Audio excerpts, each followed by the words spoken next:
So today I'm gonna be doing the Nivi Drape, which if you Google the term sari, most of the hits you'll get and most of the images you'll see will be of the Nivi Drape. So first things first, make sure your drawstring is tied tight and it feels secure because it's gonna be holding 6 yards of fabric. So you wanna make sure that you have that right. And then also I recommend wearing your shoes, and you're gonna see why in a moment. When you start tucking in the other end of the sari, so not the palu end, the one that you pleated, but the other end, you wanna make sure that the bottom of the sari lightly grazes the floor. You don't want it to do this, and you don't want it to be too high up. So you just want it to be like lightly grazing the ground. And then you want to put it against your body and tuck it in very flat. So you don't wanna do this because you're gonna see bulges as you add more layers. What you wanna do is just hold it against your body and tuck it in as flat against your body as possible. And this last bit has a tassel, so I'm just gonna take it up a little bit so it doesn't peek through my drape. And then you just wanna bring it around and keep tucking as flat as you possibly can.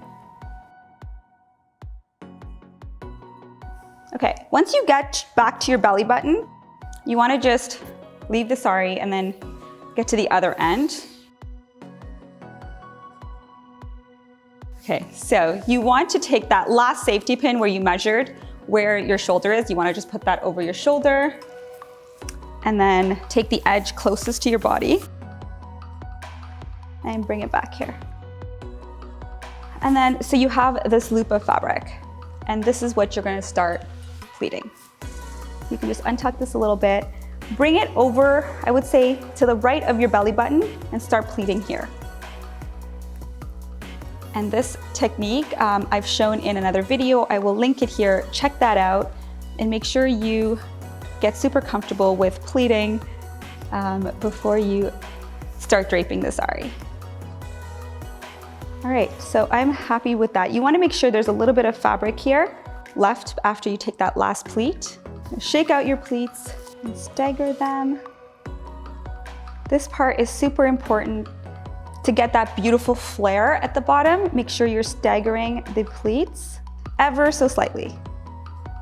Some people do iron down these pleats. I just don't like that straight look. I like it to have that fanned out look where it's kind of like together here and then the pleats fan out so you get that beautiful hourglass look.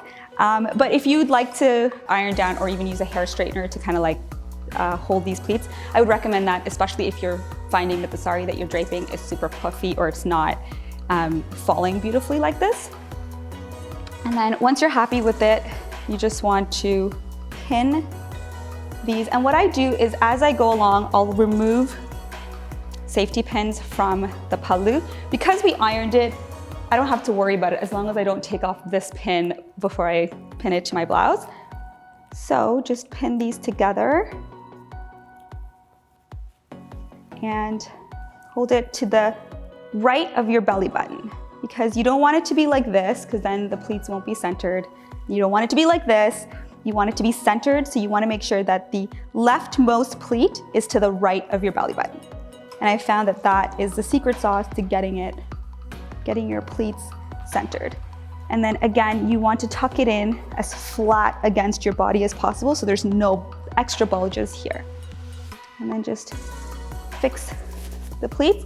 And then this part, what you're gonna do is you're going to put your hand in through underneath all of the pleats, pull this, and get your pleats, your hip pleats, kind of like guide them with your hand and pull this. And then just do a little twist and tuck it in here.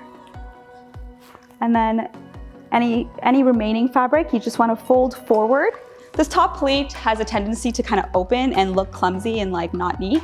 So by folding this forward, you're making sure that even if it does that, this entire length of or section of the sari won't open too much. Okay, and that's pretty much it. You just want to make sure that you pull this nice and tight and fan out these pleats and make sure you like how they look. And then for this part, I would recommend getting someone to pin it either to your shoulder or even down here if you want it to stay close to your body. It's up to you. At this point, you can leave your drape like this or even add a belt so that all of these pleats stay in place and looks comfortable.